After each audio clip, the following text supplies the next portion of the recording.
Okay. Yeah.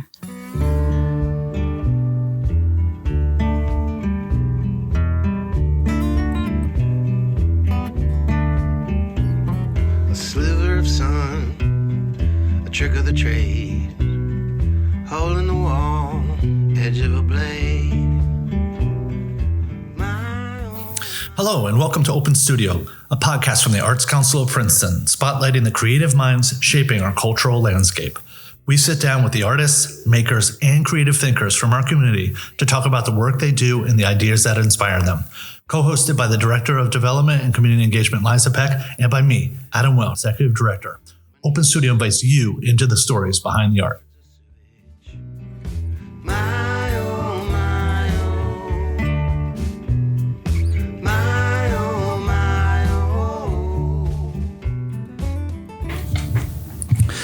Today, it is our very good fortune to be speaking with the one and only Ghada Amer. Ghada Amer was born in Cairo, Egypt in 1963. In 1974, her parents relocated to France, where she began her artistic training 10 years later at Villa Arson, Nice, France. She currently lives and works between New York and Paris and has exhibited, among others, at the Venice Biennale, the Sydney Biennale, and the Whitney Biennial, and at Brooklyn Museum. I believe that all women should like their bodies and use them as tools of seduction, says Amer. In her well-known erotic embroideries, she at once rejects oppressive laws set in place to govern women's attitudes towards their bodies and repudiates first-wave feminist theory that the body must be denied to prevent victimization. By depicting explicit sexual acts with the delicacy of needle and thread, their significance assumes a tenderness that simple objectification ignores. Ghada Amer continuously allows herself to explore the dichotomies of an uneasy world and confronts the language of hostility and finality with unsettled narrative of longing and love. Ghada Amer's work addresses first and foremost the ambitious, transitory nature of the paradox that arises when searching for concrete definitions of East and West, feminine and masculine, art and craft. Through her paintings, sculptures, and public garden projects, Amer takes traditional notions of cultural identity, abstraction, and religious fundamentalism and turns them on their heads. Over the course of her career, Amer has expanded her practice into ceramics, bronze, garden installations, and public art, continuing to explore the tensions between beauty and provocation. Her engagement with ceramics has deepened in recent years, including time working at Greenwich House Pottery, a historic center for ceramics in New York City. There, she immersed herself in the technical and communal aspects of clay, further exploring the medium's physical demands and conceptual possibilities. Her ceramic works mark a significant evolution, shifting from the flatness of canvas to the tactile, unstable qualities of clay. In these pieces, she engages with the hierarchy between fine art and craft, using materials historically associated with domestic labor to question systems of value within the art world. The physicality of ceramics, its susceptibility to pressure, collapse, and transformation through fire, mirrors the thematic concerns that have long driven her work, including control, vulnerability, and resistance. More recently, Amer has also spent time working and engaging with the community at the Arts Council of Princeton. This phase reflects an ongoing collaboration with Executive Director Adam Welch, that's me, and the medium itself. So please join me and Liza Peck as we speak with Ghada in our studios here at the Arts Council of Princeton. My time is water, my water is spilling. Reservoir run dry, my days are filling. My heart is a tunnel, my back is laughing. My tongue a funnel, my pulse in traffic.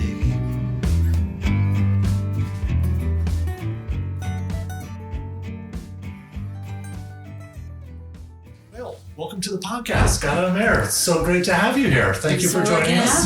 Thank you.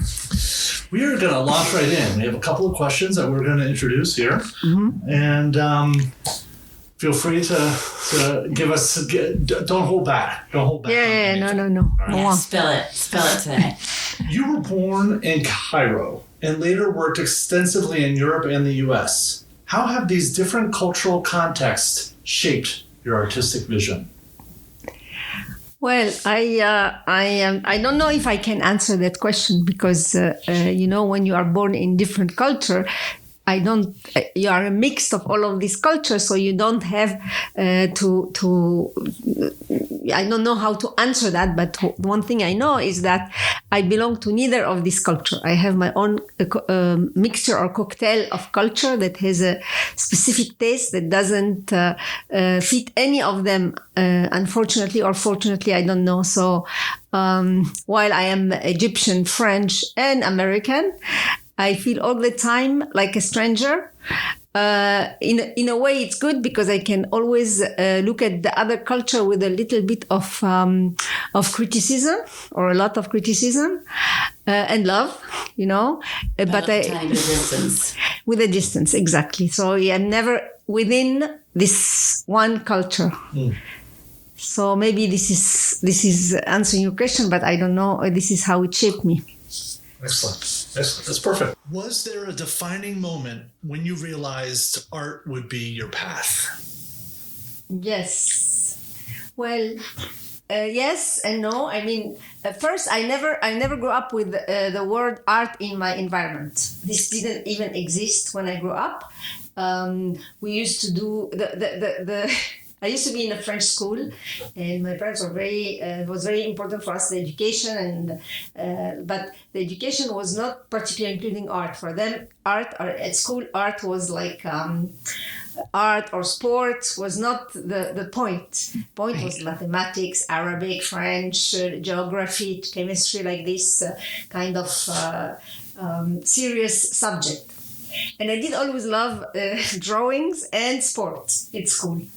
And my parents would let me because I was good in school, so I was a good student, so they didn't mind.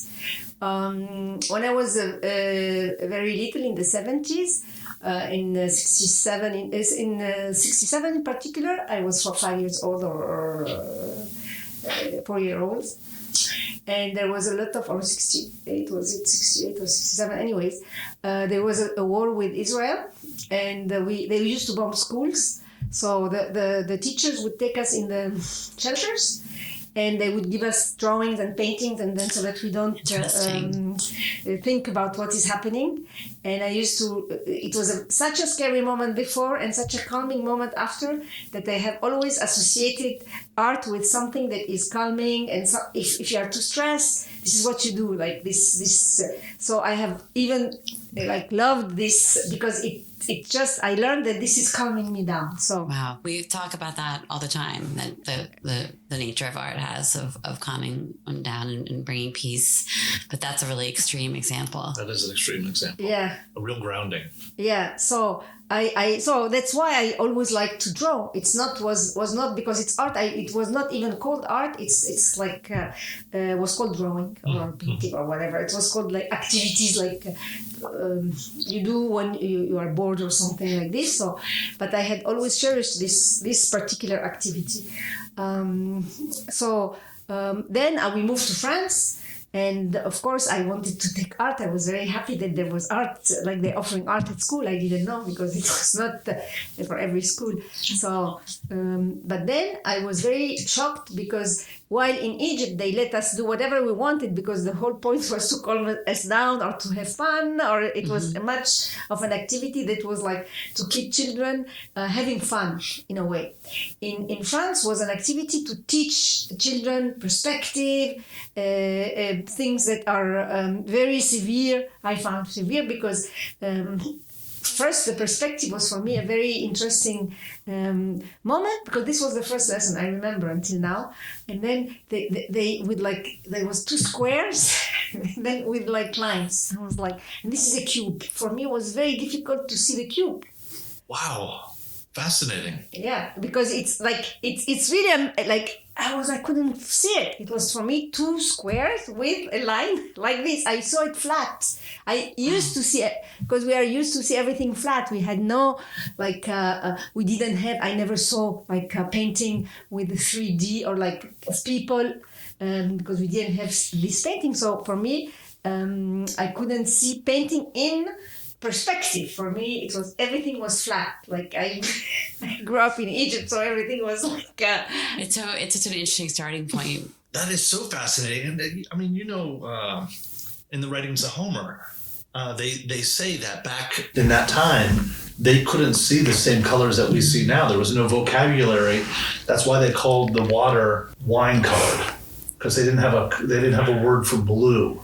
Oh, really? So your story kind of reminds me of this parallel. Is you didn't have the vocabulary, the language to understand perspective. Yes, I didn't. Because in Egypt we saw whatever it was, like either Islamic or Pharaonic, was on the walls, but it was flat. And we had a lot of sculpture, but the sculpture was in volume. So there was no translation between cheating the volume inside, not cheating, but representation. So for me, it was a very difficult, I hated it. I was like, it was a hard time. And then, of course, they teach us, and then I understood, but I thought it was totally uninteresting. I didn't, like, what's the point? You know, I didn't know. Wow. And then it was very important to make it clean. If you make like something that is not neat, this was the art lessons. You have to be neat, you have to be like this. So I was like, I hated it. And I continued by myself to draw at home, do whatever my way, just for fun. So later on, so because I'm trying to answer you the defining moment when it's art. Later on, when I was in my art school, like in my high school, I got a very severe depression, and the only thing I could do was to draw. And you had that memory of I had, like, this was the only, I didn't even know I had depression. It was like a very horrible moment. My parents, we had no as well vocabulary for depression. I only know later when I came to America that was a depression, but dark moment. And then first I was studying math and physics. I like math, and I couldn't study anymore anything, so I would just spend my days drawing, and my parents were very upset. So they sent me to the doctor, and the doctor told them that no, let her draw. And then I didn't know what happened, so I continued drawing, and I dropped out of school. And my parents were very upset. So then they told me, okay. After a while, I got better. And they told me, okay, there is something called art school. You can go in and to become architect. Because in Egypt, our school and we had an architecture degree in that school. So I said, okay. Then I went, and then I have to take the exam. So I took the exam, I failed. But when I went to this school, I was like, wow, I was very fascinated, because I thought, oh my God, I found something that I liked. The color. Well, there's a little math in there too, or a lot of math in the architecture. So probably, and some we were. But the architecture was in the third year. So the exam was drawing. But but I had no idea of art. They were looking at artists. I was into math, physics, like this, and I did this. So I had my dossier or my portfolio was like, I remember it was even with embroidery. I remember that. Really? Even back then? Yes, because I like to do patchwork. I like to do like this. So I had this and that. But of course, at the time, and then I couldn't defend what I did it because it was activity, right? So I didn't do it because of why I do it now. But then I told my dad, I want to go here. This is where I want to do. And they told me, hey, you failed and you only passed the exam twice. So I told him, I have one more chance. I want to study this, you know? So he told me, okay, you go to the university first and then you can prepare for this. So I went, this is what I did. And then little by little, I discovered that this is art and this is like this. So my defining moment of doing art was not because it was art. It was because it was the best healing things for me to escape from depression, from anxiety of the teenagers years and stuff. You couldn't exactly define it. Your instincts. Yeah. How old were you at this point? I was 17, 18. I was very young when I finished high school. I finished high school at almost 16. Like I was very, very, that's why I got as well like depressed, because I was too young to go to this university. I was very young, actually. So anyway. Artists often talk about early influences. What's something outside of art that has shaped the way you see the world? What shapes me or what makes me? It's anger. it's injustices. So of course you can see with my feminism. So I was extremely angry that the women and men were not treated equally. So this was it's a very fueling. It's a big fuel for me. Is anger, injustice. Yeah. You've lived and worked across different cultures. Do you ever feel like your work exists in a third space between them? Like what you're saying about in the how you beginning, feel about yes. yourself. Yes. And does your work also feel kind of separate from one unique culture, or it's its own unique culture? I guess. I think my work is its own unique culture. I don't know. It is in a way, yes. How did your early training influence your later decisions to challenge traditional media and themes? Yes. So when I went to art school, I ended up getting the exam after like 3 years of going to school to prepare for this exam. And I was, at that point, I knew it was art, and I thought, it was the 80s. I was like, I'm cool. I like art. It was for me, I discovered art. What was your artwork like at that point? It was nude. I always loved to do nudes. So it was very, I loved drawings, and I loved, but wasn't particularly anything. It was, I read a lot. I was like, I tried a lot of things. Like I was a good student, actually, very good student, too good. Then, still are. So, and I have decided that I want to study painting. This is what I like. I always liked painting because we painted at this.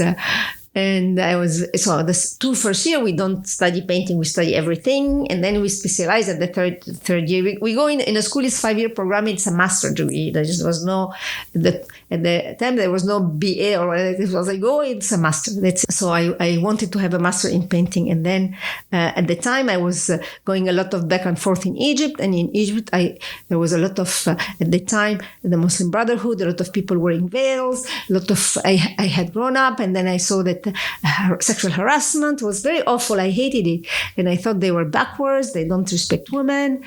In France, they respect. I was very... and then, third year comes, and my first day, I was the first one to line up in front of the painting class, waiting for the teacher. And then the teacher comes, and then he told me, no, wait. So we waited, and then everybody that wants to study painting was there. And then he said, okay, you. So he was choosing people. You. And all of the one that chose was the men, all of the men. This is what I looked, and we were 3 women, I remember. And then he stopped us. He said, no, I don't take anymore. I don't teach women. If you want, you can, after I teach them, you can learn from them. Oh. Okay. I do feel that the work you do now seems to me like it is really expressive of the tension between those two cultures. This respect for women. I saw in France, your work is so depictive of women and the strength of women. But there is that tension, that fight towards making sure that women are represented in the forefront of your work. So it sort of seems like you were influenced from both of those directions. Well, just that those two cultures that you're talking about that are so different that you were seeing, that the culture in France was so different than the culture in Egypt, it seems like there's a little of that tension in your work, that you're sort of looking at both of those cultures and bringing that into what you're doing. Maybe, but my main point at the time was painting. It was I didn't study art history in Egypt. There was no actually art history in Egypt. It was not even at the time. There was no like everything that was not white, American or British or German was not art. Not even the Spanish or Mexican or like that was a very different time from what we are living now, where you had to learn and the expressionism. You have to learn surrealism, everything, and then even surrealism. We didn't even talk about how it was influenced by Africa, or talked, or like how it went back to the country. No, it was only to dignify or to, I don't know, the Western culture. And I was very interested in that. I was actually very, and I am still interested in this art history. But then when this happened to me, this is how I entered to the whole problem. I was like, what do you mean? What I'm learning in the art history is only men? I didn't even realize. So I was like, I went to the library, I made research. It was 1986. And then there was not one book about women artists. There was one woman artist in the art history book that were, and this would be like a stone, like. And from then I started to think about the whole art history, how it is positioned from the woman-man perspective, from a cultural perspective, because at the time I met Reza from Iran, and we used to talk, both of us only, about the history of art in our country, but we couldn't even share this with the other people because we knew that they will not understand. And we were kind of a little bit embarrassed because we thought that our history of art was less important or less demeaning. Right. So he used to show me books because he would just come from Iran, and then to show me books on how he learned the Western culture, and then the miniature books. He showed me we had a lot of talking about this, but we couldn't share it with anybody. Now, let's go back a little bit to finish the story of, I know you sort of said when you left that class, you went to the library, you started to do the studies. Were you able to get into that class? Did you force you? No, so you never took painting there? No, I failed. He made me fail. I took painting, but he was the only teacher. I told him I'll take painting anyway. And he failed me in all of the three. In the painting. Amazing. Yeah, I went. I was more. He's not still alive. He is. I don't care. Do you want to say his name? No, I don't. He knows. Everybody knows. Everybody knows. But the only reason I don't want to say I don't want to say his name. You know why? Because everybody was involved at the time. Yeah. I'm sorry. It wasn't just one. It wasn't just one. He was the representation of what really was. Yeah. The people were a little bit shocked, a little bit, but. They let it be. Yeah. In a school of art, in a national school, they let it be. Everybody was letting it be. It was okay at the time. Yeah, that's the right decision. So why he is not responsible alone? Right. It's the whole time, and how he was grown up. He's actually a nice man, but he was a victim of his own culture in a way. He was so immersed that everybody was immersed. How can you write a history of art? The guy who wrote the history of art book, why did there was no woman? And we don't say anything, but he is as well fautive like this. Why do we all the time Picasso, Matisse, this has been for centuries. And that also explains why you and Reza wouldn't talk about the artwork from the countries you came from because they weren't in the conversation. No. Or in the art history books, so you were a little embarrassed to even bring it up. You exactly. trivialize your cultures. Yeah. Exactly. So I don't want. It's very important that I don't say his name because it's not. I'm not judging a one person position because it was not his position. It was the position of the whole world in him. He was part of a very strong structure. At least he was honest to say it. That's true. He didn't hold back. He didn't lie about it. I guess he gets some points for that. All right, we're going to jump around a little bit here. Move on. You've taken imagery that originally belonged to the male gaze and transformed it. Do you feel you're reclaiming those images or rewriting them altogether? It's not the same thing. Rewriting and reclaiming. I think it is the same thing. Yes, I am reclaiming and rewriting them. Excellent. And I think of that almost kind of reclaiming what was sort of a women's task or a women's pastime, and kind of reclaiming it as more of a feminist statement. I'm not sure about that. I'm reclaiming this, the embroidery act of, I'm not reclaiming it. I'm criticizing it, actually. It's more of a critique. So it's like, okay, then this is the only thing I can do. Right. So I am not. Embroidery looks very different than traditional. No, I know, but that's why I took on this, and then I invented my own technique of embroidery so that it can look like painting. But I don't like embroidery. Like I don't like sewing. Like I sew because I was taught to how to sew. Your embroidery should have a different term altogether because it does look so different. You have so much loose freedom in the thread that you don't see in traditional embroidery. Yeah, I'm just taking a task that belongs to women that has been imposed on them and trying to make myself free within this frame. That's what I'm trying to do. I love that. I love that you hate embroidery. Yes, I do. What I have to do. Your work often confronts representations of female sexuality. What conversations are you hoping to provoke? No, I'm not really. I'm not talking about sexuality. I'm talking about desire. More of this is my bottom. And I'm not hoping I'm not hoping anything. I don't care about the viewer, frankly. I've never cared about this. I'm not doing art for the viewer. They think whatever they think. My only, for me, it's very important that the artwork is beautiful to look at. So the notion of beauty has been, actually we studied this notion of beauty because in our school was very good in preparing us to think and to talk about art. And one of the very important subject that we had to take, it was in aesthetic. And I liked the teacher and and it was all for the 3 years, it was about the notion of beauty. Of Kant, what is beauty? Like, what is a beautiful? Because at the time was like more of like conceptual art. We don't make painting. Beautiful was a very bad word. It was like confused with the decorative and all of these terms. So it was at my school rejected painting, rejected beauty, and rejected representation.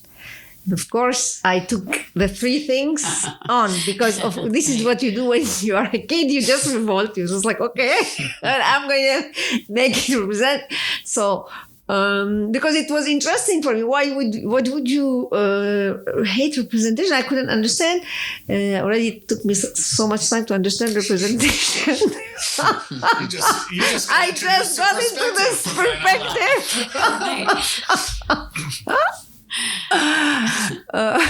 So should I ask you, what's the definition of beauty? Well, it's it's something.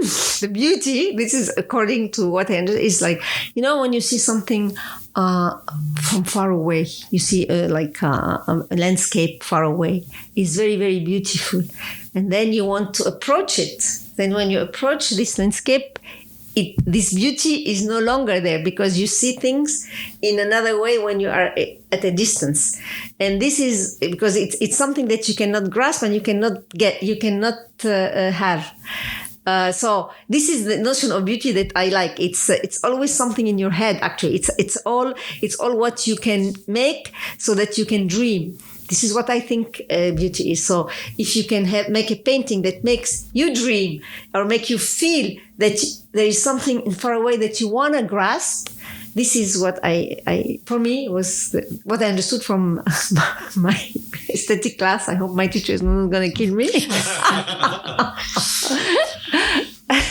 Does it make sense? Yes. Obviously, having worked with you now for 14 years, I think I know the answer to this, but I don't think our audience would know this. So maybe you could walk us through your creative process from your idea to the finished piece. Which finished piece? Which one? Because I have garden, I have painting, I have sure. Let's talk first about, since we're working in clay, let's talk about clay.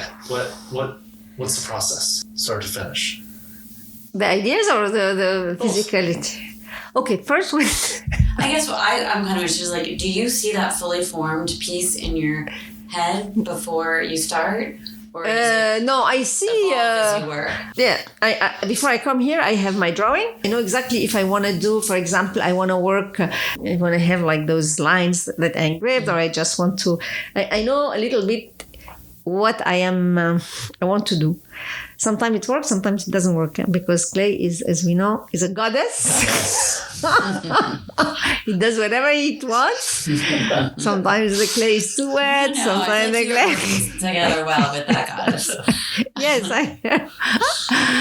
and first, remember that I didn't start clay. I didn't start ceramic for ceramic. I started ceramic because I wanted to do my sculptures. So I thought, okay, I'm gonna take classes very quickly.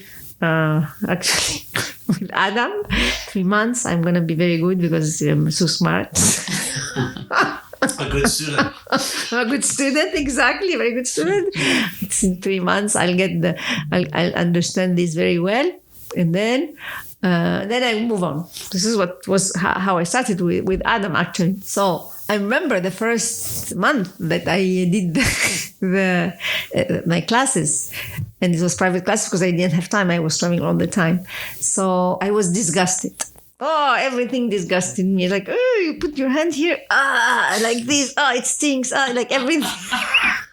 It does have a little less elegance than, and my with painting, paint. yes, the studio is dusty. It's horrible. Like, it's not listening to you. No, it was like, really, the whole thing was totally, it was like, okay, like 1 month, it's not.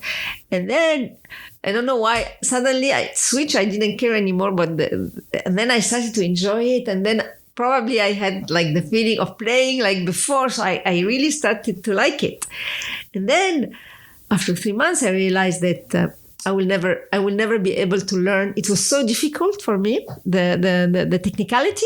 So then I continued working with Adam with like a pair, like Sure. yeah. So Well, I think you hear a lot of ceramicists say that it's a frustrating learning process. It looks a lot easier than it actually is. It looks so easy. You look at it from the outside, or you look at this pot here, and you're like, anybody can do this. it, exactly. Part of the beauty that we have sort of experienced is, since I have the technical background, Yes.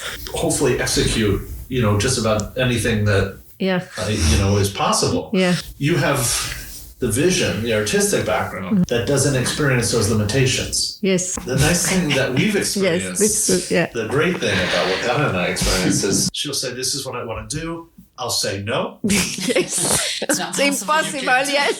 It's just not, says, I don't care. Yeah, it's just not possible. And Ghada says, no, we're going to do it. And we do it. And it works. This is what I found about with all the artists I work with. They'll say, this is what I want to do. I'll say, no, it can't be done. And it works. But then if I try to do it, forget it.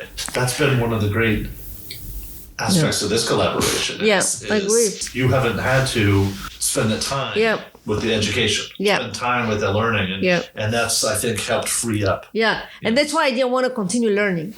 I thought learning like this, oh no, I cannot spend my time just like do like this. Maybe it was not why I liked clay because of the colors. For me, it was like, oh my God, the color was... sitting here right next to your gorgeously colored. And then I was telling Adam, no, I cannot work with the glaze. Okay, you want color? Here's the glaze. I was like, but this is not colors. Yeah.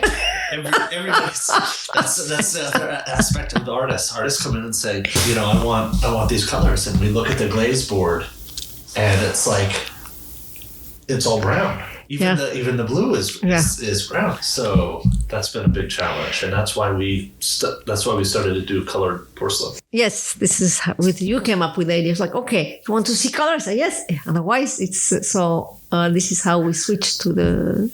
And potters and ceramic artists are cheap. I mean, generally speaking, they're cheap. And one thing that's been great about working with you is that the limitation of you have to spend money to make money. You have to invest in these tests. And so we were able to get the mason stains, try all these different colors, Yes. and just always a test. Scott Yes, says. always. A test. Yes, because this is the fun of making art. Okay, I sell my painting, and with this, I make sure that with part of this money, I can do and play and invest, even if I don't get, I lost like every single piece I did for 2 years.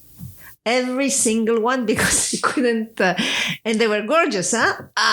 And I was, Yes, he was the stubborn. It's impossible, Ghada. I was like, okay, it's possible. It just, we got a couple that worked, a couple really nice ones that worked. Yeah. But one day I didn't come to work. The one day Yes, I the didn't paper come to clay work, day. the paper clay day. And Lisa was there. And I was crying. Yeah. And Lisa loves paper clay. Yeah. And I was not convinced. I still don't think it's clay. It doesn't matter. Doesn't matter. Doesn't It matter. doesn't matter at all. I don't care yet. It's a terrible purist. It's a terrible purist. And so, But look at this. and so, yeah, because Ghada wanted 1/4 inch thick or thinner, Big. 40-inch pieces. And that's very difficult to do. Yeah. They would dry and be fine, but by the time we got it to the kiln, it Yep. was so far, it would break on the way. A couple broke while we were lowering it to the kiln. Or in the kiln too. So Ghada made this really big piece. It was as tall as you, I think. Yeah. And I was determined to break it.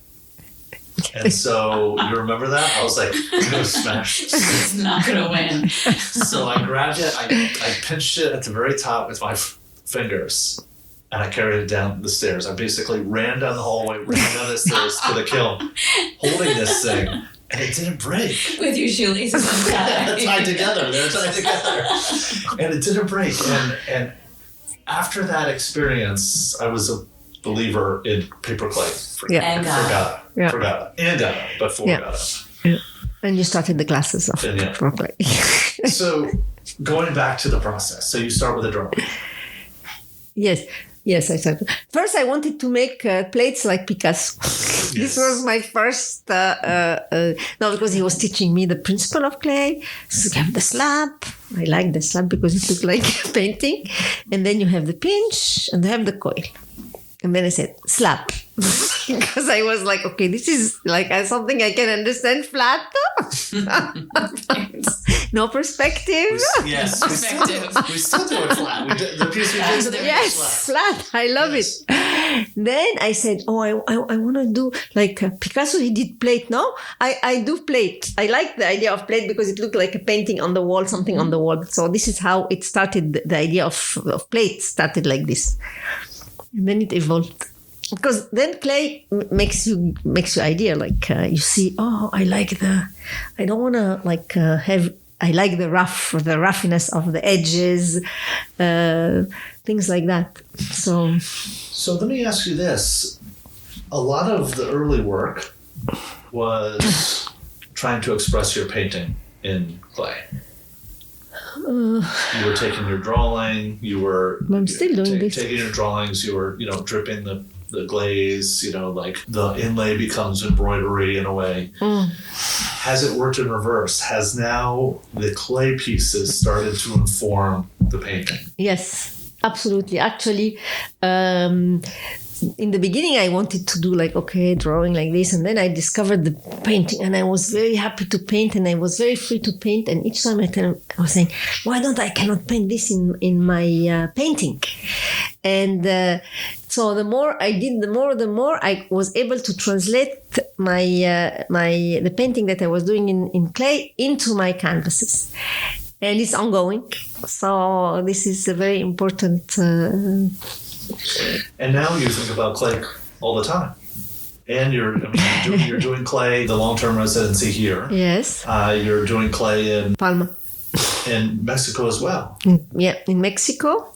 So you're going to different countries and you're seeking out places that you can work in clay. Yes, I do. Because I don't have a kiln and I don't have as well, I need somebody as well to help me with the work. It's not like I don't want to have in the beginning I wanted to have a kiln and all of this, but this is like, no. It's I don't nice want to have hands around and Yeah, I don't want to have I don't want to deal with this part. Yeah, we talked about putting one in your new place. Yes, and I have even everything set up, but I don't want to do this. So how much are you painting now? I'm painting a lot.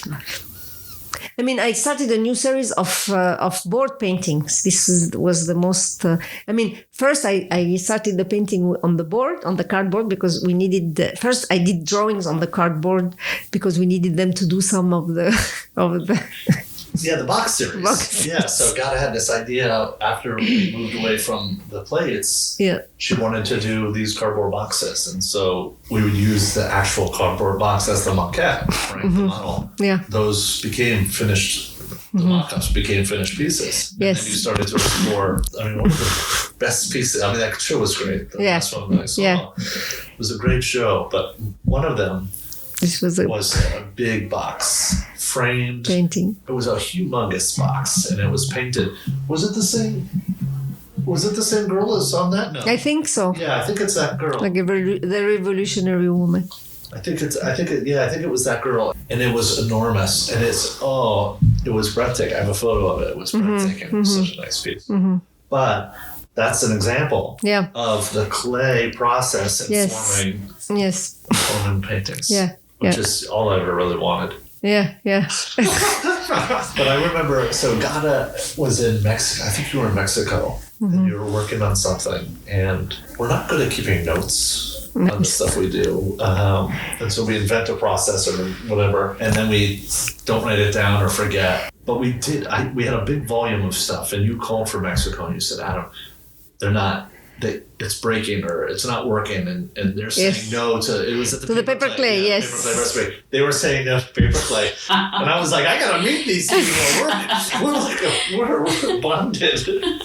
And so I had to explain you the should whole. rep for the paper clay industry. I had to do all the explanation. And then I made the same thing. I made them 1 and 2. I make it in myself, and then. They saw it was unbelievable. So they had to make it for the whole artist in big batches. Then they ended up buying it at the end. But it was once a disruptor, always a disruptor. Yes. I love that. So let me ask you this: do you see your move into ceramics as an expansion or a disruption? Probably. I like disruption. Well, it's like the conversation we just had was basically about a disruption. I always like to be on the edge of things. I don't like to be comfortable in something. You know, when I am comfortable, I think it's boring and I think it's not creative. I like the creative process. I like because in this creative process, this is when you invent.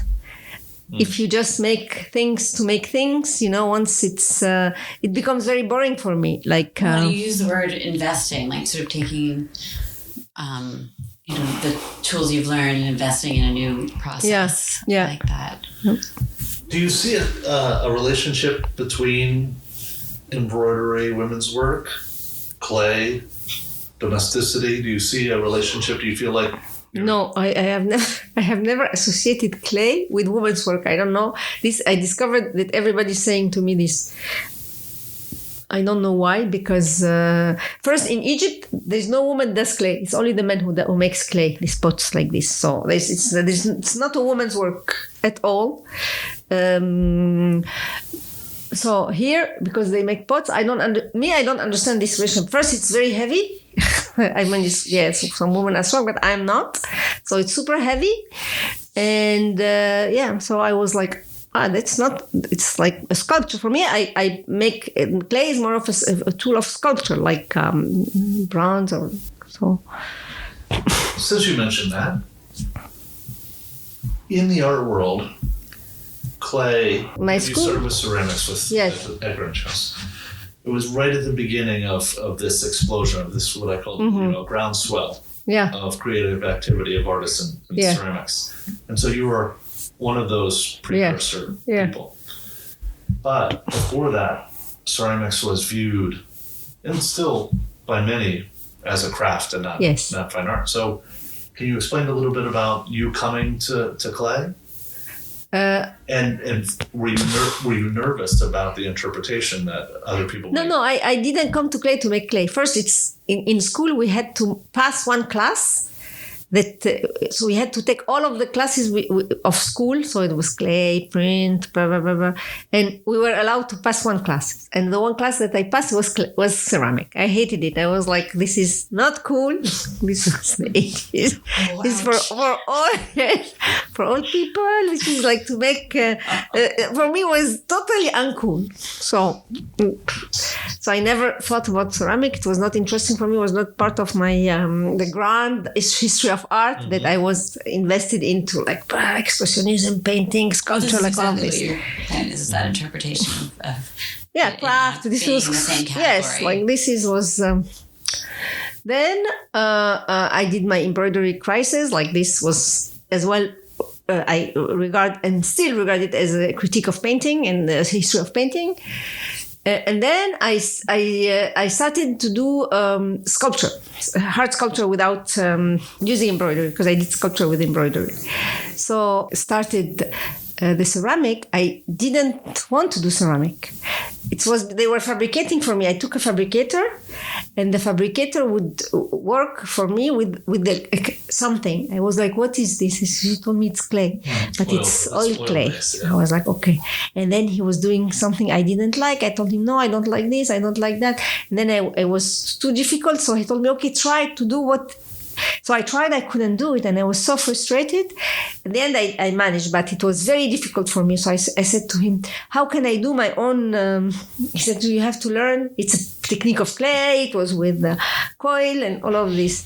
So I said, okay, I'm gonna learn this technique so that I can do my sculptures, And this is how I started. I didn't start clay for clay. I started it to make sculpture. And then I discovered the whole clay world. The whole magic. Yeah, magic. So we'll talk about the relationship now that you are doing sculpture and ceramics. Yeah. Do you feel that there is a distinction still in the art world between? Yes, I see, because nobody cares about my ceramics. I think that they don't care so much. It's difficult to sell. It's to show. It's fragile. It's fragile. The whole process is trickier. I mean, no, it's like, I don't know, maybe, I don't know, for me, at least for my work, maybe other artists, they can sell ceramics. I don't sell in America, no. I have now a gallery in Spain. Maybe he can sell this, I don't know. But it doesn't matter what I enjoy doing it. So it's okay. I sold some. It's not that I didn't sell. I sold. Yeah. But it's not... You sold some in Germany as well, didn't you? I sold some in Germany, some in Dubai. I sold some here, but very little here. Gallery? Through galleries, yes. I did have a museum show, a big museum show in Dallas of only ceramic. It's great. But maybe we're going to have a ceramic show here. Yes. Yes, I'm going to have a ceramic show here. Now, would you talk a little bit about the experience of the gallery situation in terms of, because that's one of the things that I often think about or hear about in terms of artists and expectations that are put on artists. That is no different from musicians as well. Like there's an example of this musician, Neil Young, who made this album, wanted to do a country album. Mm-hmm. And he made this country album, and I think his record company was like, no, you can't. It's not Neil Young. Yes, exactly. So you can't. So can you talk a little bit about that experience? Ghada, who's known for one type of work, mm-hmm. and then now you have a whole plethora of material, whether it's the landscape, the gardens, mm-hmm. the sculpture, and the collaboration with Reza. Yeah, that's the collaboration, which is another thing that people don't like collaborations because it's not one ownership, right? Yeah. So do you want to talk a little bit about that tension that's formed between identity and being identified for just embroidery and what limitations that maybe has had on your gallery experience? Well, it had a limitation and a plus, because the only thing that I was known for was just the painting of erotic ladies. Was not even this was And then I was doing, since day one, I did sculpture in embroidery. I did the garden since like 1997. So, but I couldn't show them in a mainstream, or I couldn't, they didn't have anybody to support this, even like little curators, some, that's all. But, so each time I want to do something, it's not with the gallery, and even with the museums or curators, they don't look for, they just look for like a brand. Mm-hmm. And I don't like branding. Like I'm not here to make a brand. I'm not a fashion thing.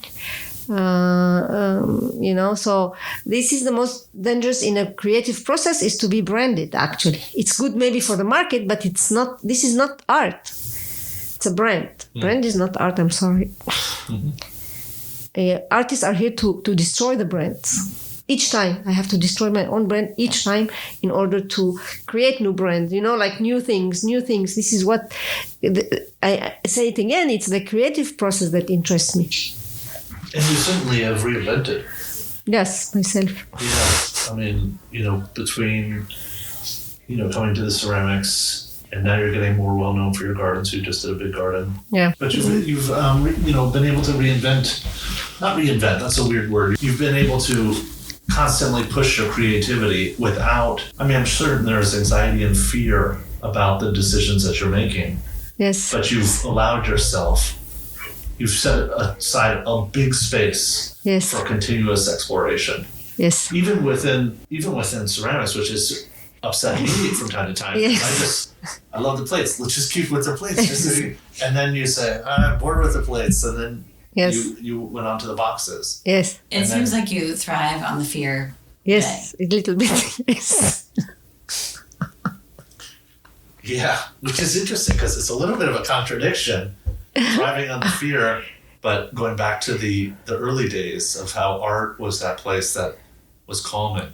Yes. And made you feel good, but yet you put yourself into a state of But you put fear. yourself within yourself. This is how it's like you make yourself like, you imagine scary stories. This is very interesting because it's in a safe place, because what can happen is just like it's going to get destroyed and that's it. Nothing will happen, but you are going to get excited because you are. That's a great way of putting it. What will happen to any work of art? Nothing. Just do it. Right. You are not killing anybody. You're not going to get killed. You're not going to get sick. What is your definition of success and how has that changed?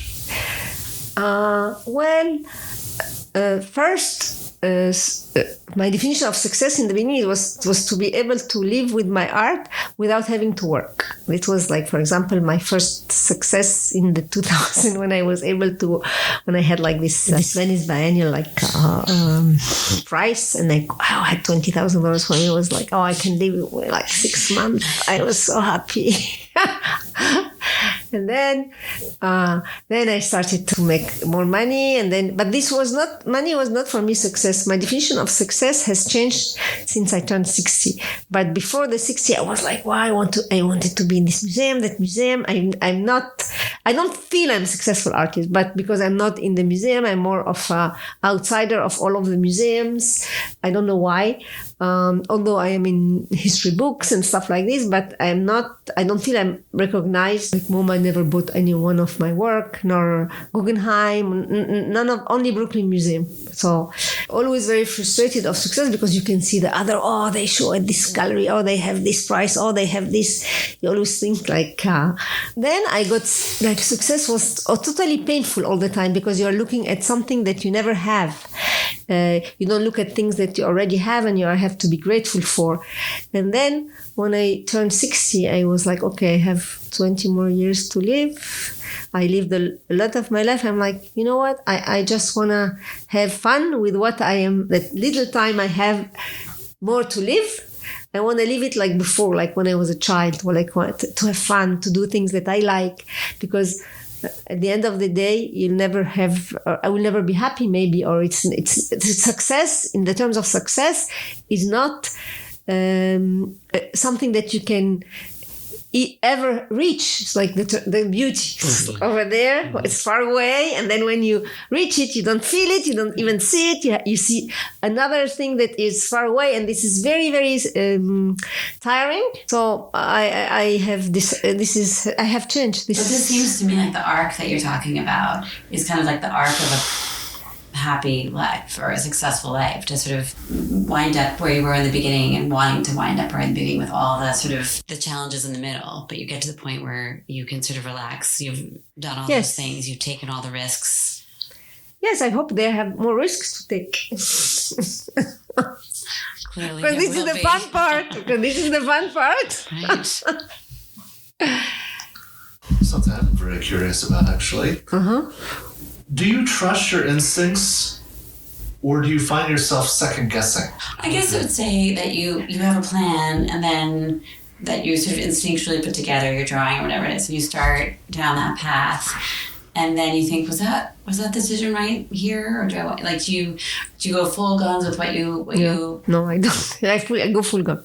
Okay, so you're not second guessing. I mean, sometimes, and that's when I do a bad piece. Once I second guess, I'm lost. So interesting. Yes, I'm lost. I'm not focused. But once I'm focused, I'm like just like this. I have to do it like this. Otherwise, if I start to second guess, for sure the piece is bad for me. It makes a lot of sense. You have to be like a child in a way. You know, I love to see the children draw. I love it. It's just like they are so sure of themselves. They know what they want to do, and they do it however they want to do. This is rule of thumb. And they're not criticizing their own work. No. To go back to that childlike, to be like a child, approach things as a child approaches. There's a question about sort of the loss of innocence. Right? So what is something about being an artist that you wish someone had told you earlier? Is there something that you know now that you wish you knew then? If you could go back and talk to the Ghada in France, 17 in that school, the art school, what would you? No, I am happy that I didn't know that it was art. It's better not to know that's art, because it's a very bad. If you want to go to art and you decide you want to become an artist, this is not. I am so happy that I have never had this notion of art. I just discovered it by chance, and I was like, okay, maybe it worked, maybe it doesn't work. But the point was not to make art. The point was to be happy. So back to that sort of childlike approach. Yes, exactly. Love it. Yeah. What artists do you look at? What artists are you looking at? But there's a lot of artists. It depends on the mood. It depends on the day. It depends on like lately I don't look at anybody, you know. But sometimes I feel like I want to go to this and discover what else. But sometimes I like. Sometimes I like all of the Spanish artists. I like Spanish artists, for example, Velázquez. I love Velázquez. I love Goya. I love all of this expressionism. Not only abstract expressionism, but this expressionism of the old expressionists, like El Greco, for example. These people. I even like. I like as well the non-expression. I like Ingres, for example. I like many artists. I like contemporary artists. Depends on. I like Twombly. I like. Depends. What's a question that you always wished you would have been asked?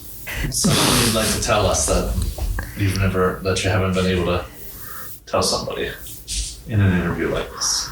You know everything. No, I don't have anything to hide. I love it. I have a question. I think of your work as so fiercely supportive of women and celebratory of women, and it feels like, maybe not right now, but it feels like since you started this work, the cultural conversation about women and sexuality and women's bodies has changed so much. Do you feel that your work is accepted differently now or more so now because that conversation has evolved? Or did you feel like that was always the case, that people embraced your work, even though people weren't as free with that conversation? Well, people didn't embrace my work in the beginning. It was like, it took them 10 years. Like, I left France because nobody could understand what I was doing. And do you think that's part of the way society was evolving, or is it just that people were getting more familiar with your work? No, both. Because, for example, I don't know, because France was very different from America. Because in France, like the feminism was very, like to speak about women was very. They don't have problem to speak about sexuality, but they have problem to speak about women or women's right, or to have a position of a feminist. They had a very big problem of that.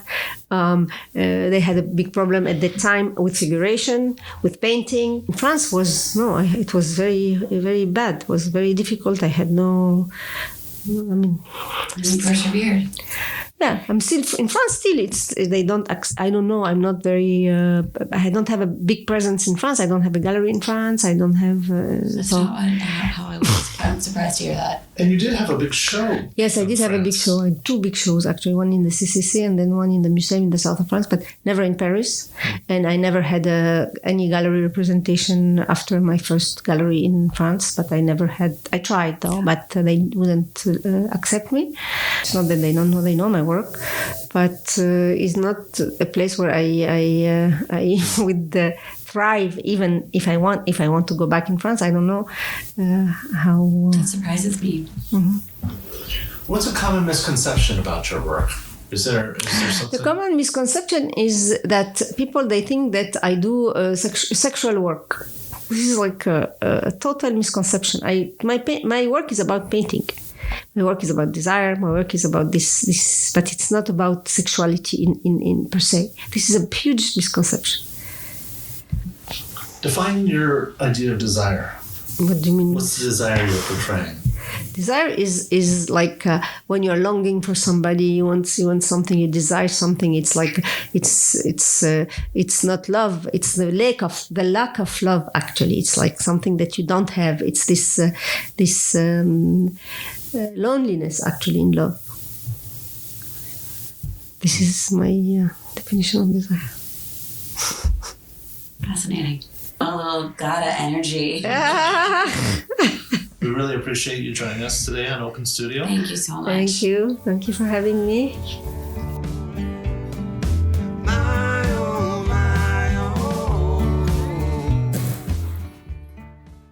Thank you for listening. Open Studio is produced by Adam Welch and Liza Peck. Editing is by Adam Welch. Original score by Chris Hartford. Special thanks to the Arts Council of Princeton crew. I'm Adam Welch.